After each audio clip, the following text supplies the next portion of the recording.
पता है एक सवाल आता है, what is the difficulties that you would face in a classification of animal if common fundamental features are not taken into accounts. यानी अगर हम क्लासीफाई कर रहे हैं किसी भी ऑर्गेनिज़म को और उसके कॉमन फीचर्स को हमने ध्यान में नहीं रखा, तो हमको कौन कौन से टाइप की डिफ़िकल्टीज़ फेस करने को मिलेगी। This is the final question. इसके आंसर की तरफ में जाएं तो देखो, for the classification of living organism common fundamental characteristics are consider. अगर आपको कोई भी ऑर्गेनिज्म को क्लासीफाई करना है ग्रुप वाइज, सब ग्रुप वाइज, जैसे कि प्लांट होता है, एनिमल होता है, फंगस होता है, बैक्टीरिया होता है, तो सबसे पहले चीज़ें जो हम देखते हैं ना वो होता है उसके कॉमन कैरेक्टरिस्टिक्स। जैसे फंगस में काइटिन की जो सेल वॉल होती है वो कॉमन है, प्लांट में सेलुलोज की सेल वॉल होती है वो कॉमन है, बैक्टीरिया में पेप्टिडोग्लाइकन की सेल वॉल होती है ये कॉमन है। तो ये सारी चीज़ें अगर हम ध्यान लेते हैं ना तो हमको क्लासीफाई करना ईजी हो जाता है। Okay, if we consider specific characters such as organism will be placed in a separate group,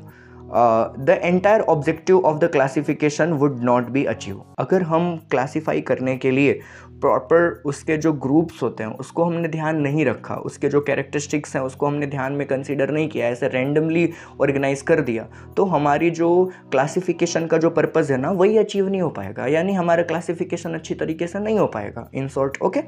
classification of the animal is also important in comparing different organism and judging their individual evolutionary significance. हमको पता ही नहीं चल पाएगा कि कौन सा organism कितना इवोल्व हो चुका है,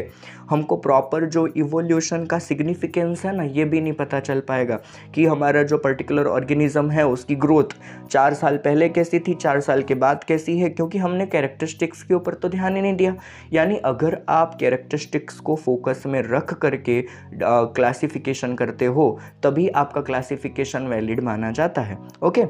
if only a single characteristics is consider, चलो मानते हैं कि हमने ऑर्गेनिज्म के सारे कैरेक्टरिस्टिक्स को कंसीडर नहीं किया, हमने अगर सिर्फ एक ही कैरेक्टरिस्टिक्स को कंसीडर किया, फॉर एग्जांपल हाइट। ओके, हमने देख लिया कि भाई ऐसे प्लांट जो हैं वो 1 मीटर के हैं, ऐसे प्लांट जो 1/2 मीटर के हैं, ऐसे प्लांट जो फिर 0.25 मीटर के हैं, हमने उसको उसके हाइट के बेसिस पे क्लासीफाई कर दिया,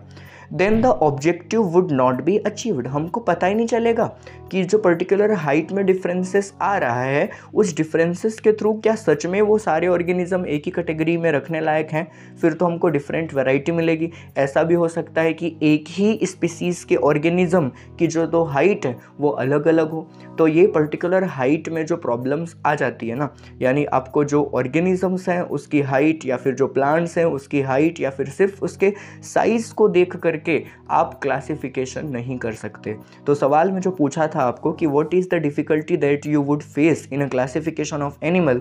if common fundamental feature are not taken into account, यानी अगर हम उसके एक कॉमन फीचर को ध्यान में नहीं रखते, हम पूरे पर्टिकुलर रेंडमली उसका क्लासिफिकेशन करते हैं तो हमारे पास ग्रुप बहुत सारे बन जाएंगे, फिर तो क्लासिफिकेशन का कोई सेंस ही नहीं रहा। इसलिए ऐसा बोला है कि अगर हम कोई भी चीज़ को क्लासिफाई करते हैं तो क्लासिफिकेशन के लिए आपको सबसे बेसिक चीज़ जो होती है वो उसके कैरेक्टरिस्टिक्स को ध्यान में रखना चाहिए, तभी हमारा जो क्लासिफिकेशन है वो अच्छी तरीके से हो पाएगा। ओके।